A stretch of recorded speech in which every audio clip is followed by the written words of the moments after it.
Welcome everybody to our webinar, Decoding the Toronto Green Standards. Really appreciate everyone taking their time out of their day and showing up. I think based on the number of people that signed up and also the diversity of folks that signed up, this is obviously an important topic, and we're really fortunate today to be joined by David MacMillan. I've known David a long time, probably at least 10 years. David is one of the key architects of the Toronto Green Standard. He's been there since the beginning. He's one of the key drivers, and he's kind of one of the reasons why it's at where it is today. And I think today we want to talk a little bit about how we got here. Obviously, the program's been a huge success.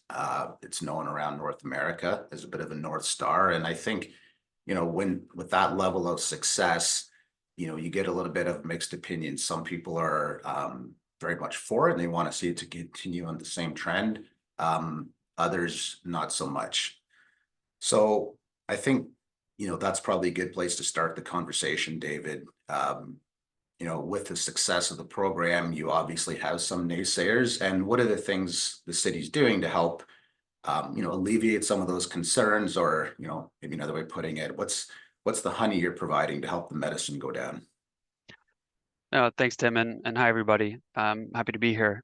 We know that the Toronto Green Standard, like any sort of regulation, there are challenges with it, there are costs associated with it, and so we're cognizant of that, and we're trying to, make it easier to meet these requirements.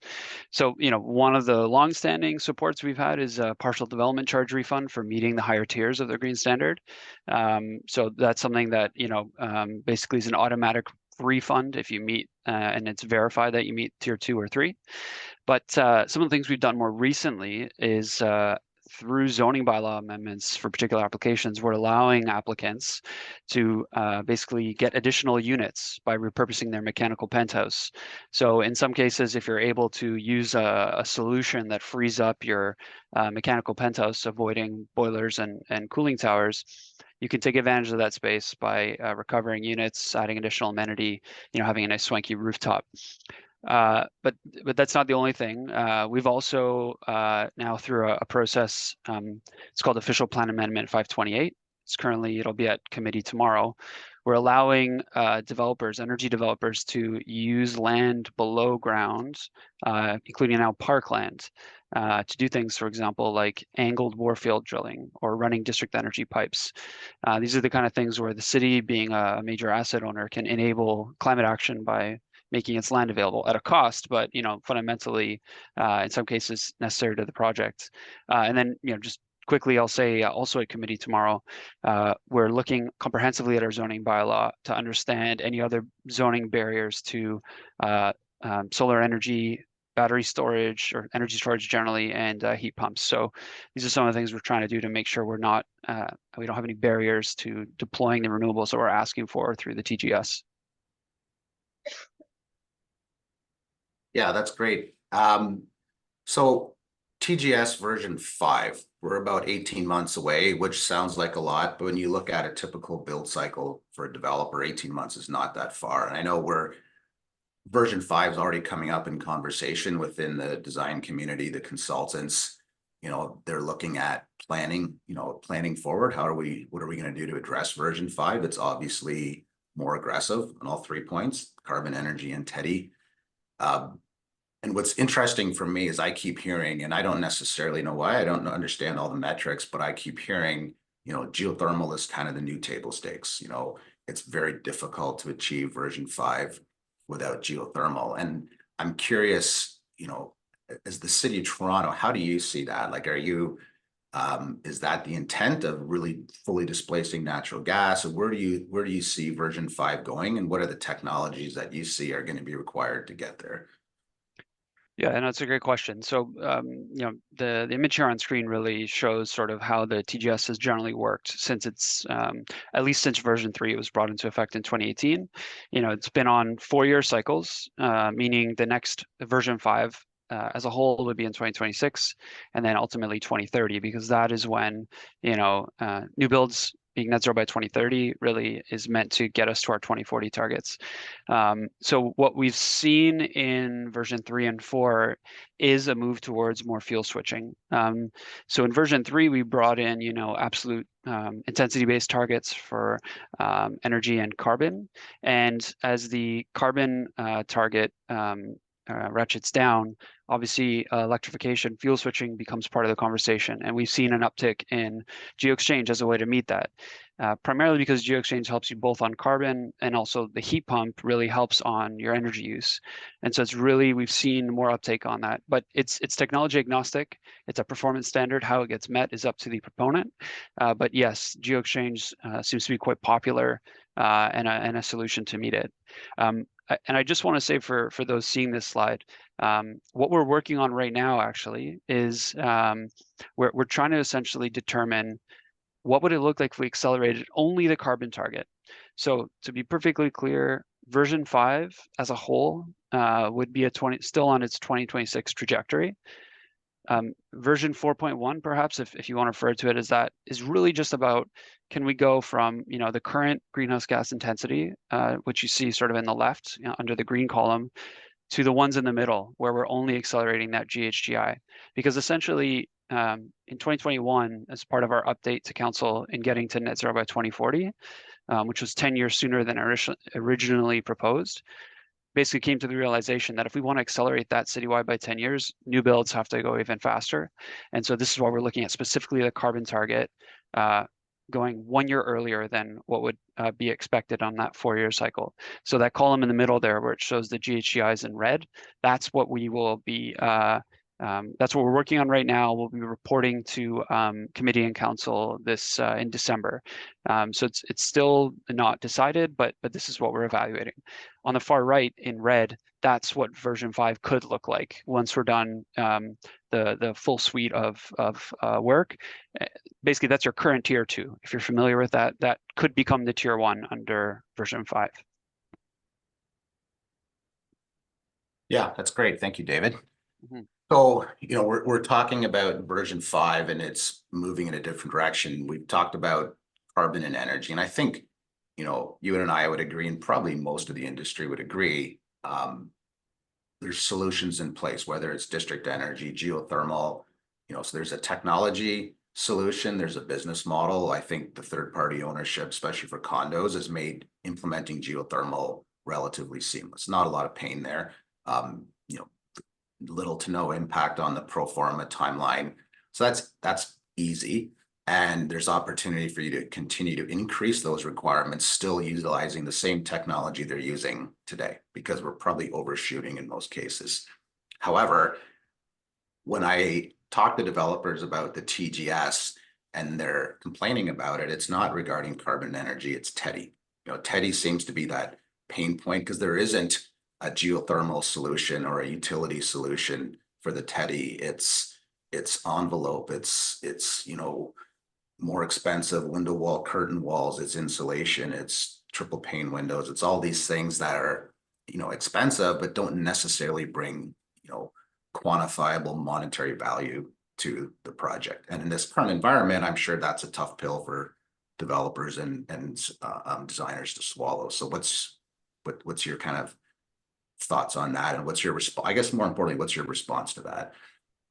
Yeah, look, that is correct. I mean, to put it simply, TEDI, the way it's currently designed, is asking developers to improve, and I'm simplifying, to improve their envelope, and that improvement generally means more material or higher performance components. Those have a cost premium associated with it. And it's also asking them to look more carefully at ventilation. Some of those strategies also have a cost associated with it. And so fundamentally, what we're seeing from TEDI is, and EUI for that matter, developers under version 3 have already been optimizing to actually meet TEDI and EUI. And as a result of that, it's leading to solutions that are already, on average, most applicants in the high-rise MERB category are already achieving this next GHGI. So I think basically from application reviews, what we're seeing is TEDI and EUI are driving design decisions. but yes, there is a cost to that, and so it's something we have to carefully consider as we think about what the next TEDI and UI should look like. And the thing is, the trajectory we set out back in 2017, that can change. And likewise, the TEDI target itself, it can be unpacked. It has, like I mentioned, there's sort of envelope, there's ventilation. There are different strategies within there that can achieve the ultimate objective, which is comfortable buildings, both from a thermal and acoustic point of view, durable building envelopes. There are value in these things, but we have to balance that with the cost and complexity of achieving it, especially as we start factoring in, things like embodied carbon, which is the carbon associated with material. If we're adding material, we have to make sure that we're not, doing better on one operational carbon metric while hurting another. But bottom line is, when we compare, to your question, when we compare GHGI and TEDI, what we see is fuel switching is the lower cost pathway to decarbonization. The studies we've done so far on archetype buildings, and these are very recent, it's to go from version 4 tier 1 to version 4 tier 2. Really, we're talking about a less than 1% capital cost difference to fuel switch. We don't, I didn't show I'm not saying the values here, but generally speaking, to achieve the next TEDI and EUI, the costs are higher. And so the conclusion from these early results is that it's more cost effective to fuel switch if you want to decarbonize faster than it is to really improve your envelope and reduce your energy use. There's value in both of those things, but if carbon is our key objective, fuel switching is the path to do that most cost effectively. Interesting. So I'm going to go a little off script here because, as you know, continuing the conversation around carbon, what would be your comment? Because obviously there's been a lot of conversation between your team and the planners, trying to collaborate, hence where the density comes from, rooftop space. What about things like the need for bathtub raft slab? There's the trade-off of no more dewatering. So as a result, we're seeing projects with bathtub raft slabs where structurally it's not needed. What about the embodied carbon associated with a bathtub raft slab? So is there dialogue internally trying to kind of reconcile, a structural impact versus an embodied carbon impact? Yeah, like that is happening. So right now, the way that, so we require a life cycle analysis to measure embodied carbon for tier 2 and tier 3 projects. So it's not a minimum requirement yet because it's new, right? But the way it's set up, it does look at upfront carbon, but technically the foundation parking is not part of it. And so, that was an early decision that was made. Vancouver does it differently, and we're in constant dialogue with them to figure out what is the best way forward. And there are pros and cons to including below grade versus not. Bottom line, right now it's not, and so it doesn't show up on the LCA, but of course it's there, and we know there's an impact. So I'll say one of the benefits in Toronto of recent zoning bylaw changes is that there are no more minimum parking requirements, and so there is an opportunity to reduce that below grade component, which, aside from carbon, there's a huge cost benefit to doing that. And so we're seeing a lot of uptake, basically seeing a lot less parking, I think, in new applications for that reason. And so, but I think from Toronto Water's point of view, the reason they do this is because there are challenges with the amount of discharge and managing that in our water system, because there are, in some cases, limitations to, especially at peak times, of what they can handle, right? So so this is why they have those requirements in place. So I don't want to speak for what Toronto Water may or may not do with the discharge permit and the bylaw, but I mean they brought it in for good reasons. And so to answer your question, we collaborate with all divisions to make sure that we're not sort of having these unintended consequences by trying to address one thing in isolation. And so if and when we start including below grade structures into life cycle analysis, there may need to be a conversation about the implications of other policies and how we best resolve that. So again, I won't speculate on what that is, but part of our phase 2 work on this Toronto Green Standards study that's ongoing right now is to look at these broader policy areas and figure out if any changes are warranted. Yeah, that's great. And are you seeing more collaboration within the different divisions? Like now that TGS is you know, you think of where it's at today, I'm sure, versus 7 or 8 years ago, where it was probably a lot of shoulder shrugs and what are those guys doing over there versus it's now such a key component of the building standards in Toronto. I'm sure you're kind of have the cachet that's needed, the swagger, I guess, to have those dialogues internally and get their attention and force that collaboration. Yeah, there's a lot of it. Partly, I think it's been driven by Transform CO or broad climate policy. Like that applies to all divisions. And so that's really requiring everybody to work together, both for internal corporate emissions, but also community-wide. And so that collaboration is happening. And there's a lot of value to be unlocked by doing that. This is not just, while we try to reduce emissions, we compromise elsewhere. We also have to build a lot of housing ourselves as a city, affordable housing. And so if we don't collaborate, these can be seen as opposing policy directions. My belief is that there are elegant solutions to be found to add value for both parties. It requires flexibility and sometimes compromise, but that is where we try to work. And you mentioned Toronto Water, for example, and we have industrial operations. The TGS, in many respects, doesn't apply to them, right? Because these are, we don't deal with process loads and things like that, but we still collaborate with them to think, well, how else might you reduce your emissions? You use a lot of concrete and other materials in your structures because it requires it. Hey, is there an opportunity to use like a low carbon concrete or other materials? Like the point is, we're guided by broad climate policy. We'll have to work together, and there are always solutions as long as you're willing to, collaborate.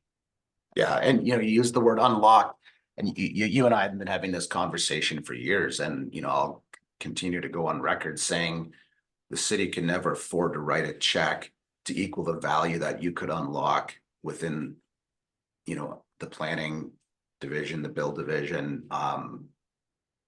by reallocating rooftop space for additional GFA. The value of that is obviously way greater than a check you could write.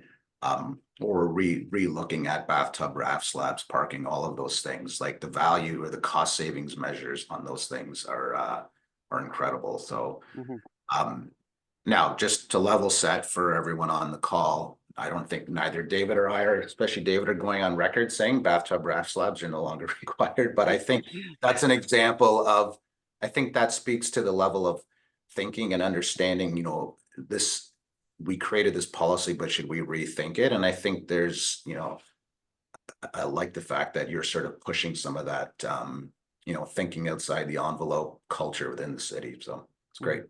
Thanks.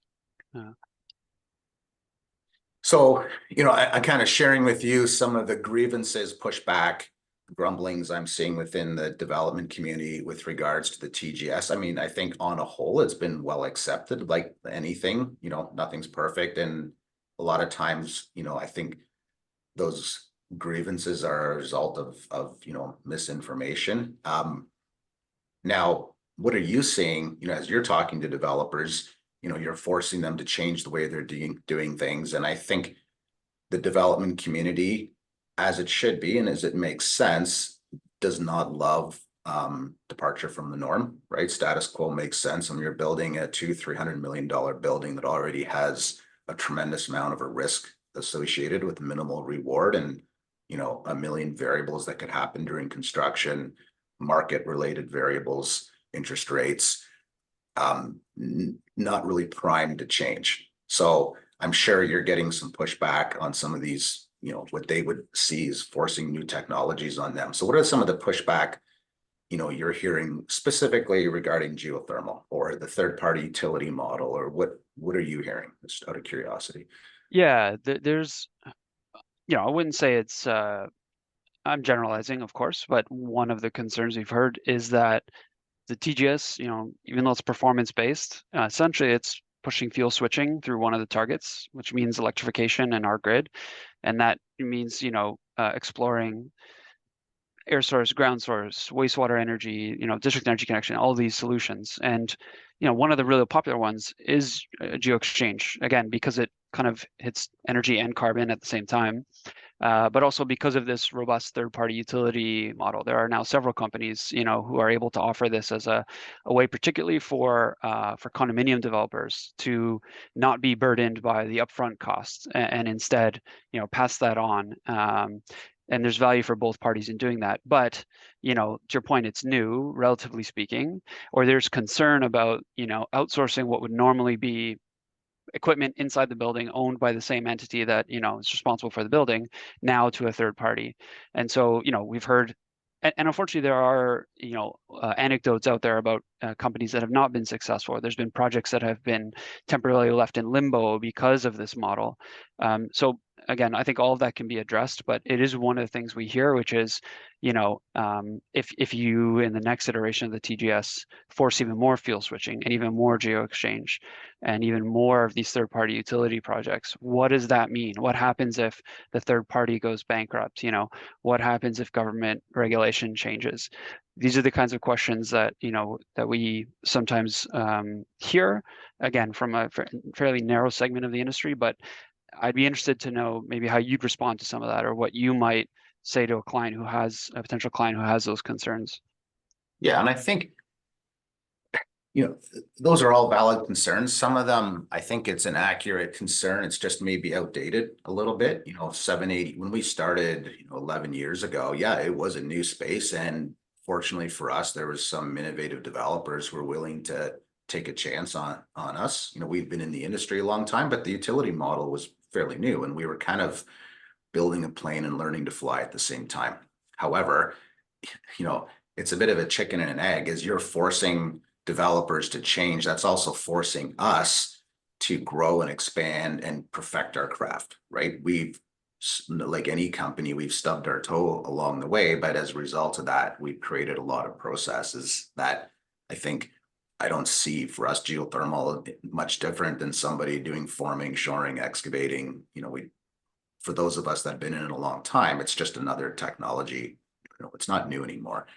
But I think I'm also encouraging, whether it be policymakers or, developers, to look at geothermal not as a piece of technology or a piece of equipment, right? This is energy infrastructure, no different than you wouldn't consider owning your own natural gas or electricity infrastructure and managing it. And I think if you look at it as just energy infrastructure, that also simplifies it. Like, because nobody asks the question, where's my gas coming from? What if the pipes aren't big enough? What if there's not enough there? And that's only because, Enbridge has been around a long time, and you just assume it's going to be fine. And I think we're not that far away as an industry where we too, we'll get to that point where nobody thinks about the geo exchange. It just shows up, it goes in, and it works, and someone else's responsibility, and you connect to it, and you utilize the geothermal energy provided by a third party, and it's their responsibility, and they have the track record to prove they can deliver. And I think we're almost at that inflection point where the market's mature enough that, I think for most of us that have been in it a while, we can say that with confidence. Yeah, and I would add, so the audience knows, the city is, we are engaged with third-party utilities as well. So on one of our major projects, we are a client of a district energy provider. And so we are not pushing this. We believe in the model, and we're using it ourselves because it makes sense. And so, always happy to discuss, our experience going through it, but it's something that we've been a part of for a long time. And so we believe that this is one of the key business models for scaling up. Yeah, no, that's great. I think, yeah, I agree. And one of the things I love about the TGS, when I travel across Canada and also in the US, other municipalities that are looking at their own green standard. I was in Chicago a few weeks ago, and there's a very aggressive green standard sitting on the mayor's desk that he's trying to push through. I would argue too much, too fast, but either way, pretty ambitious. And what's interesting is the number of municipalities, when they hear them from Toronto, it's like, oh, Toronto Green Standard. And you can tell that is kind of the North Star in the municipalities across North America as a very successful program. And one of the things I point out to them that I believe makes it successful is the fact that it's technology agnostic. I find it a bit ironic that the policy that had the greatest impact on our industry, us as a company and our growth, also, if you read through it, nowhere does it mention geothermal. So there's all kinds of geothermal specific programs out there with providing, funding or incentives and rebates after the fact. I think you've taken the approach, and I think it's the right approach. You've switched from the carrot to the stick, but you've done it in a way that's very methodical. I mentioned Chicago too much, too fast. I think, every 3 years is really good. That's a healthy, version 1 to 3 didn't really have a material impact or move the needle, but now you're at version 4, but everyone saw it coming. Same with version 5. You have 3 years to respond and kind of get your house in order, figure out how you're going to do it. Companies like ours, we can scale up, build up, knowing version 5 is coming and what the requirements are.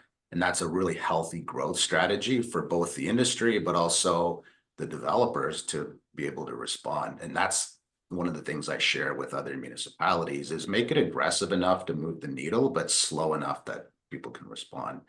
Mhm. So speaking of municipalities, I often get this when people talk about, oh, you must be doing only work in the city, or it's the Toronto Green Standard, what's driving your business. And ironically, we're doing a lot of stuff outside of Toronto as well. Hamilton, Mississauga, Oakville, Burlington, Brampton, municipalities that are moving towards their own green standards. And I think they're getting there. There's some of them further ahead than others. However, none of them really have anything in place now that would force a developer to look at something like geothermal. And I think, my response to them is the reason why we're doing business outside of the GTA is because of the Toronto Green Standard was the catalyst that kind of gave us momentum. And it's that momentum that we're able to leverage in other projects where, oh, you've done 25, 30 of these. I'm now comfortable. And the reason why we got the 25, 30 is because of the TGS. But then there's also developers and other municipalities that are looking at the TGS as like, that's what our municipality, whether it be Mississauga, Pickering, wherever, they kind of believe they're all going to move in that same direction. So now it's about being proactive rather than reactive. We'd rather do this on our own terms rather than wait till we have a gun to our head. And that's all based on what they're seeing happening in Toronto and making the assumption it's going to happen in their own jurisdiction. So. Yeah, no, and I'm glad to hear that. That really aligns with what we see sort of with our peers at these other municipalities is they're looking at Toronto to kind of lead in this space. And we're fortunate to have the resources we do to play that role. And then by and large, the green standards that either are in place or being developed elsewhere are very similar to the Toronto Green Standard with obviously some local nuance. But fundamentally, yeah, developers who have a footprint that is GTHA wide or even further afield, I think it's a fair assumption to say that eventually the places they'll be in will have standards, and it helps to get ready for those. Something like geo, like correct me if I'm wrong. I think it's if you can do it in Toronto, you can do it in most other places. Obviously, there are some local sometimes issues with things like water table, etc. But basically you're not losing anything as a developer in a place without a green standard by trying to do a project ahead of time, recognizing, hey, maybe it becomes a competitive advantage. And so, and that's saying nothing about the immediate value you get. Just because some places don't have a green standard, it doesn't mean they can't also allow repurposing of mechanical pento space. It doesn't mean they can't allow access to their own lands for projects. So a green standard is a great way to set a floor and to slowly raise it over time. But GeoExchange and other low carbon technologies, there are other value adds that they bring. And it's good to see the two of them proceeding sort of hand in hand, because I think that's what ultimately all municipalities should be aiming for. Yeah, and I think, it's probably interesting for you. I guess your primary objective is to almost policy your way out of a job at some point where low carbon buildings have just become mainstream. It's part of the Ontario building code. It's what everyone does. And, you move on to something else. And that's really probably the ultimate goal, right? Is to not really need this sometimes controversial green standard to move the industry, drive change. But eventually, you think about it, there was a time when lobbyists had to fight to make seatbelts mandatory for cars, fast forward 60 years and safety is the largest, marketing tool for any car manufacturer. And it all started with someone forcing seatbelts, right? And I think technologies like geothermal, I'm sure someday we'll look back and go, why do you have to force buildings to put that in? That's crazy, right? But here we Yeah. are. Yeah, that's well said. Every iteration of the TGS, there's always updates, but it becomes less of a lift because we've kind of put the structure in place. And so the less time we spend on, the TGS, the more time I spend on enabling renewables, which is really, I'm lucky to have both of those functions within my purview, because I think, whether it's new or existing buildings, if you bring the regulation, you better have a solution for how either developers or owners can meet that. And so that's the other part of what we spend our time on. We run district energy programs, solar programs, wastewater. We're enabling geo and other technologies, and we're working with Toronto Hydro to make sure the distribution system, is so all of these things also have to be in place, and you can't leave it till after the fact because the industry generally moves faster than we do. And so it's a nice sort of balance that I get to have, and I think it's important it be part of the same scope because they go hand in hand as we electrify. So, as you're talking to your peers and other municipalities across the GTHA, not necessarily looking for some inside baseball here, but do you see, in the next 3, 5, 6 years where, what you're doing in Toronto is similar to what we're seeing rolled out across the rest of the GTA, or how do you see that happening? Because Yeah. I know there's a lot of conversation, but don't know what goes on behind closed doors. And, is the needle being moved? Where do you think they're at in this journey?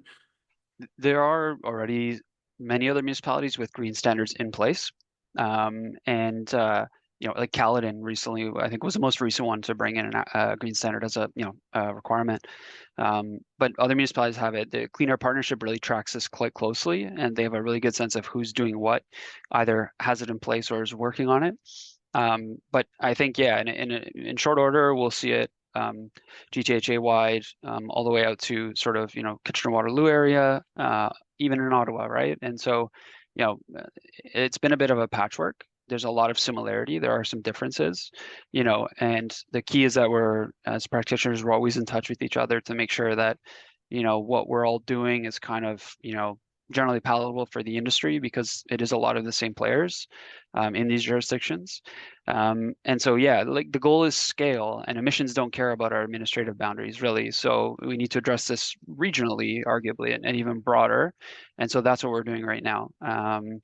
It takes up, quite a portion of my time working with other municipalities to help them try and get to where we are, and also learn from them for some of the things that they've innovated on, because they're doing it, they're newer to it. So it's been a great mutual relationship.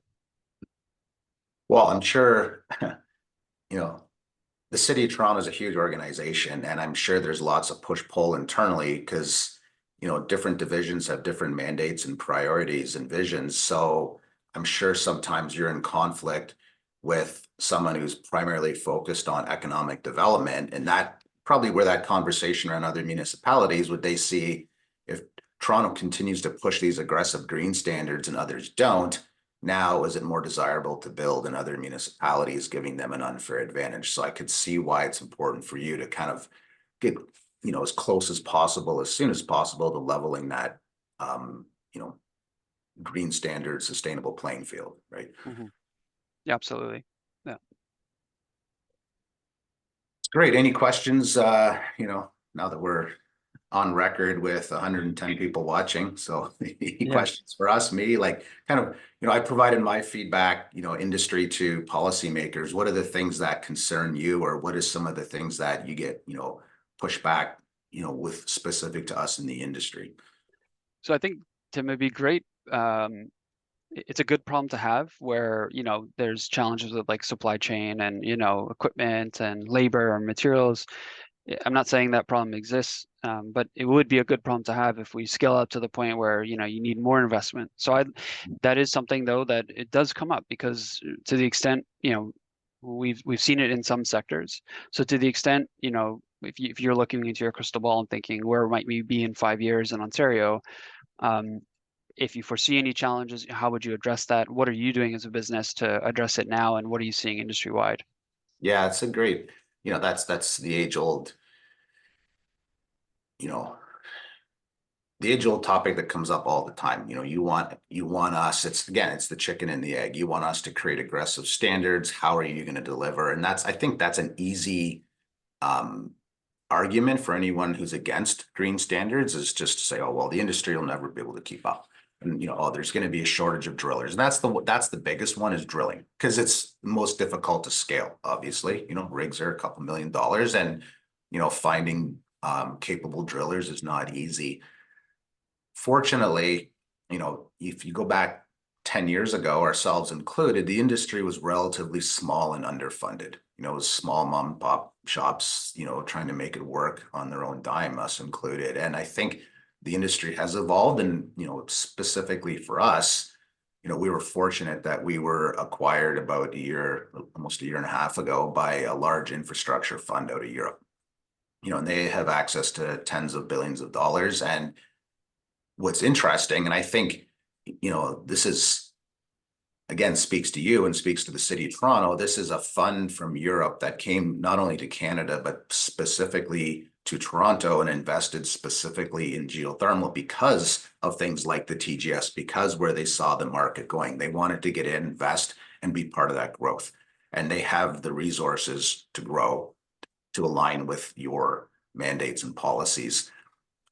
So the backing's there. Now, how do you execute? And, some of the things we're doing, and I think others in the industry are probably doing as well, it's kind of a two-parter. We're bringing in drillers from out west, which, the irony of that is not lost on me, having oil and gas drillers drilling for geothermal in Toronto. And that's worked really well. And that's been a great, in-term solution for us. I think long-term, though, we need to invest in the drilling, resources here in Ontario. So we've been spending a lot of time and making investments in Fleming College. They have a drilling program, and trying to almost intercept before they head out west. Because I think a lot of the students go into that program with the assumption that when they graduate, they're going to go to a diamond mine in Northern Ontario, or the oil patch in Alberta, or the gas fields in Northern BC.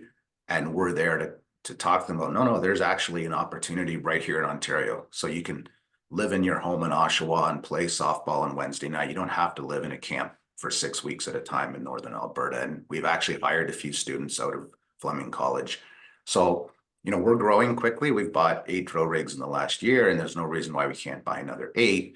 But I think the key is, it goes back to what I said earlier. It's that collaboration between industry and policymakers. And, I've used this term with you before, and I think, it's really your job to create the headache and our job to create the solution.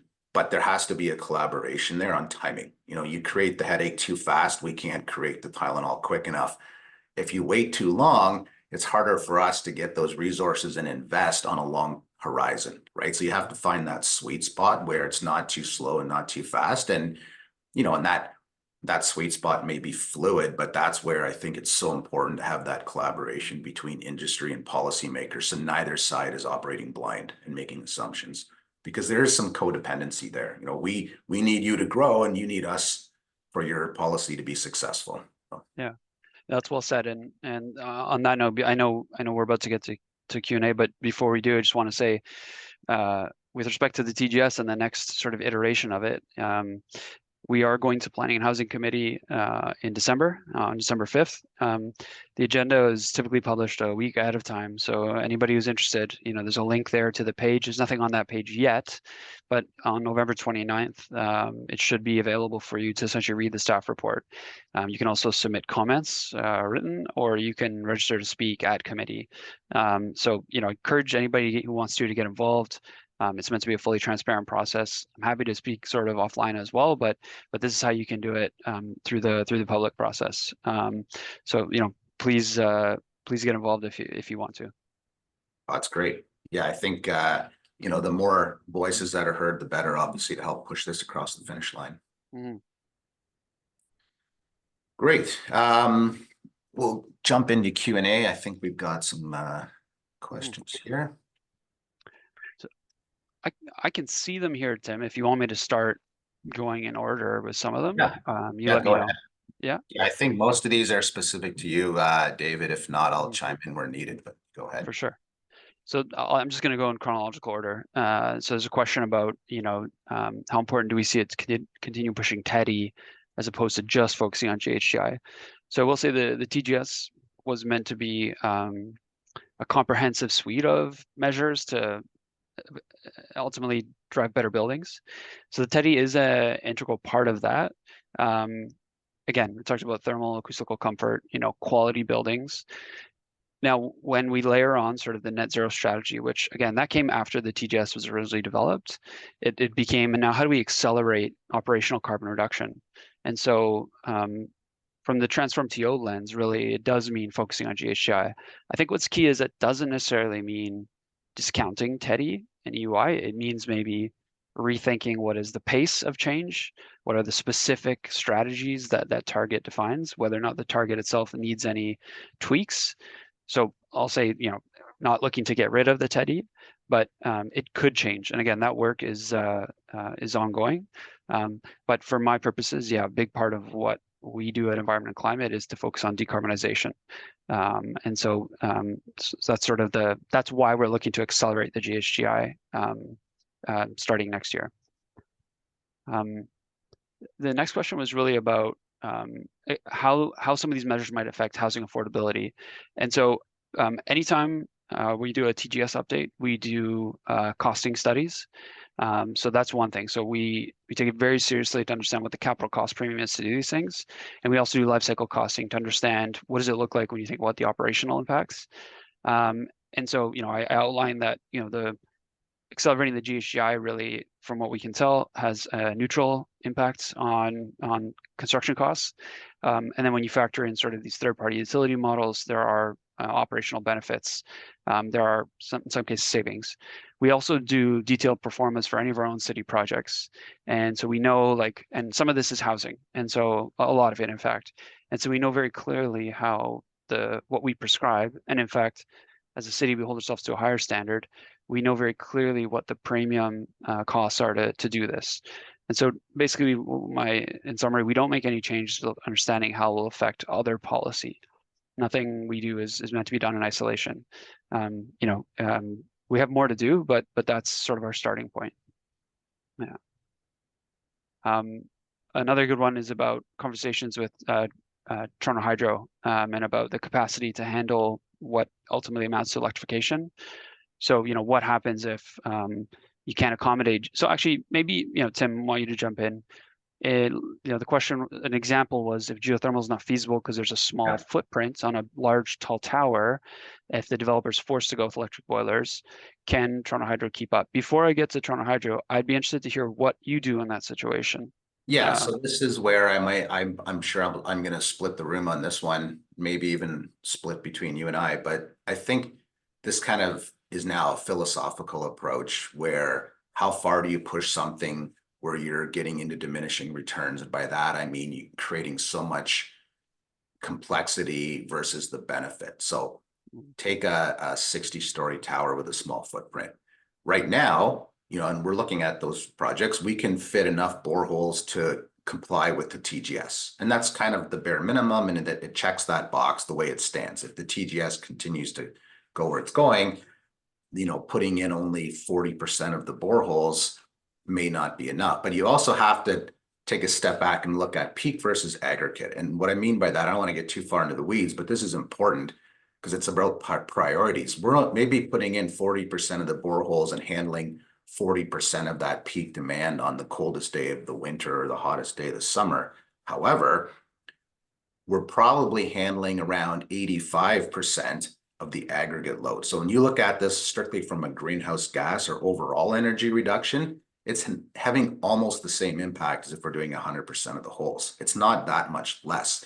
So I've been having these conversations with David where in that case, what makes more sense? Putting in a gas boiler to handle that remaining 20% throughout the winter, or putting in an electric boiler with a huge demand that's going to wreak havoc on peak, which it will. There's no way around that. You start putting electric boilers in these buildings, Toronto Hydro is going to have something to say about that. And then what's the infrastructure cost to upgrade that? What's the embodied carbon impact of upgrading? Now you're going down this rabbit hole. So I think this is where you have to go beyond just the on-site emissions and look at things holistically. And, if you can get close enough and leave the existing infrastructure with the grid the same, I think that makes the most sense. That's my opinion, but I'm curious to hear what you think, David.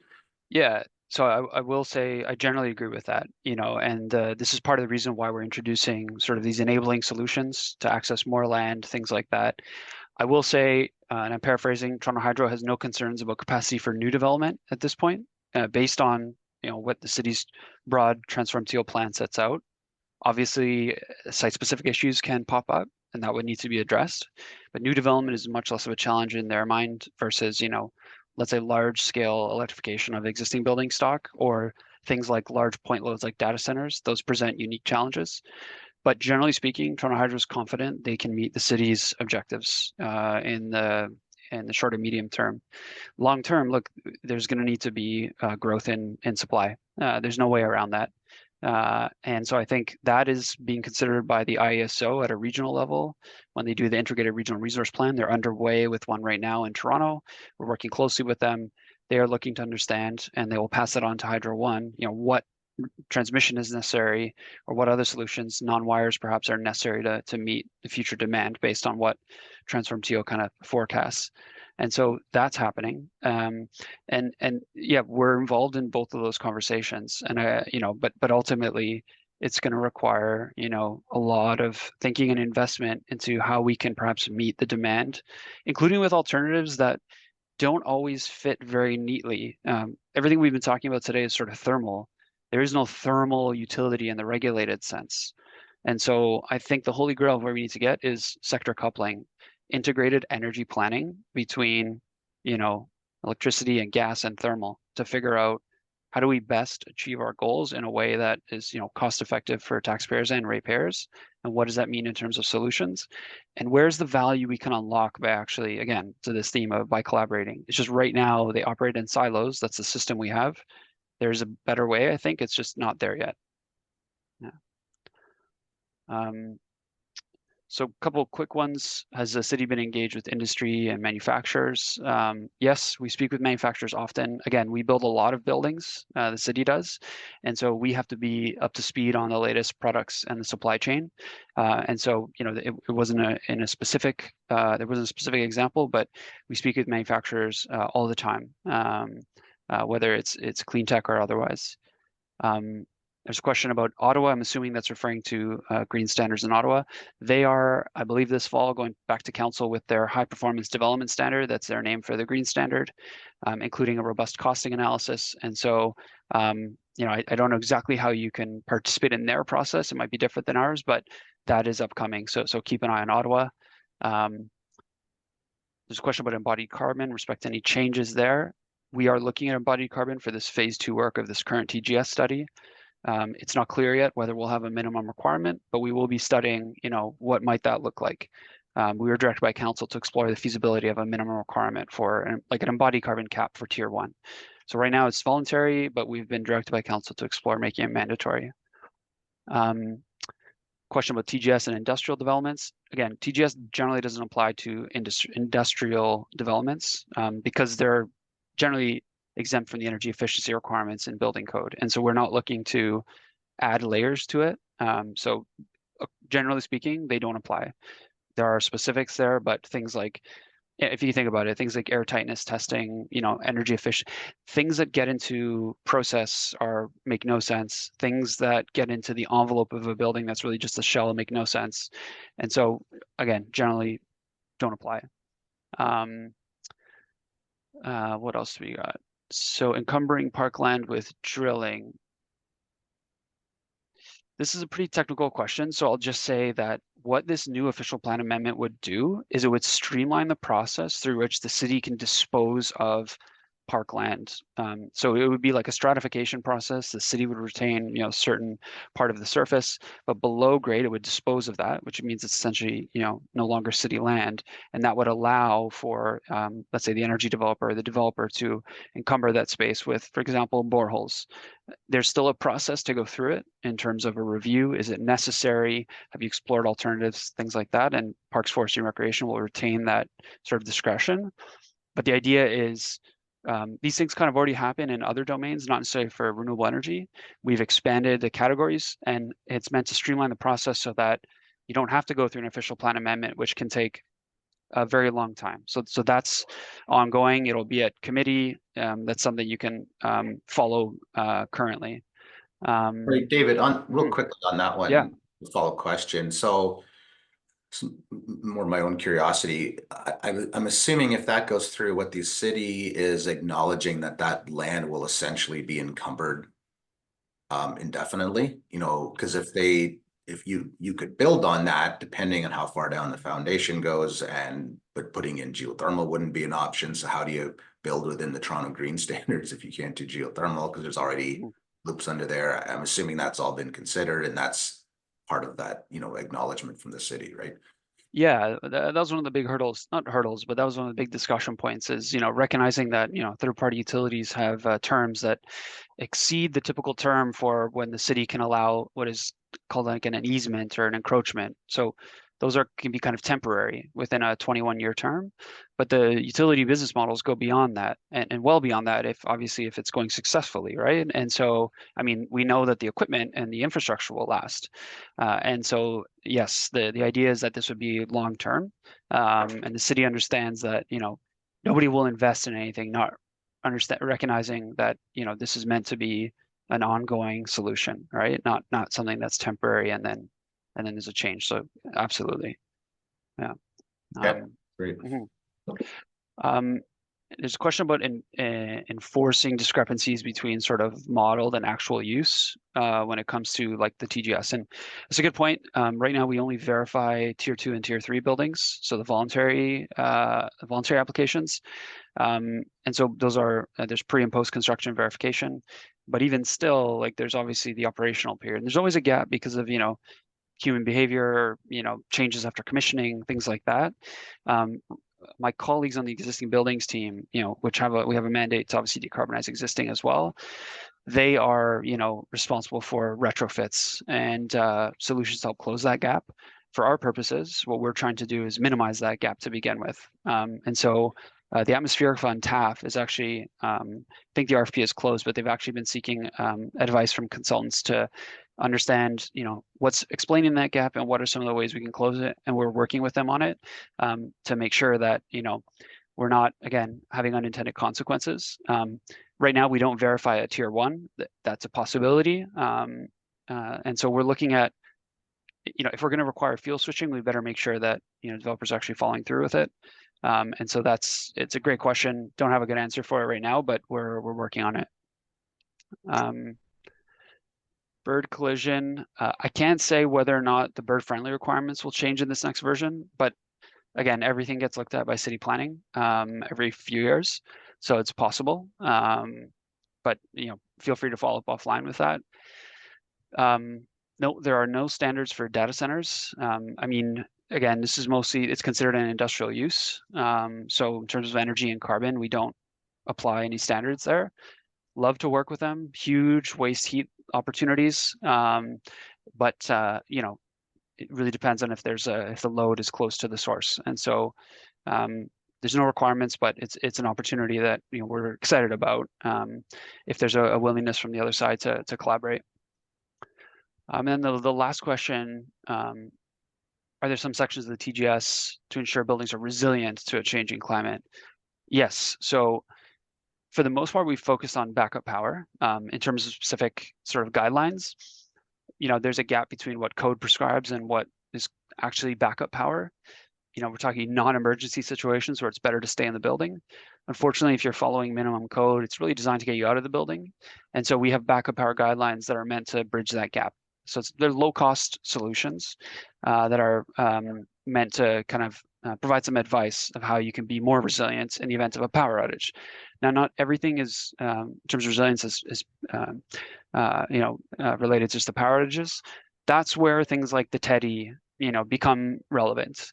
So backup power is an active solution. There are passive solutions, and TEDI, good envelope is one of them. In the last round of the TGS, there was a look at passive survivability. How long can an envelope, and depending on the quality, keep you warm if the power does go out in the winter?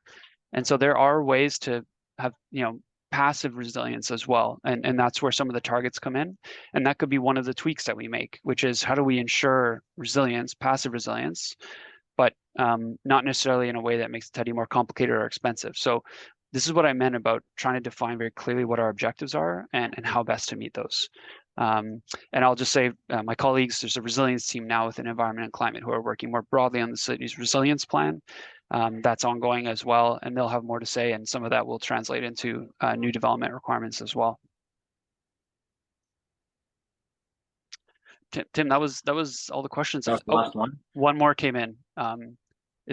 Are we looking at percent targets for the non-archetype buildings? Higher percent has become harder to achieve as the code is written as pass-fail.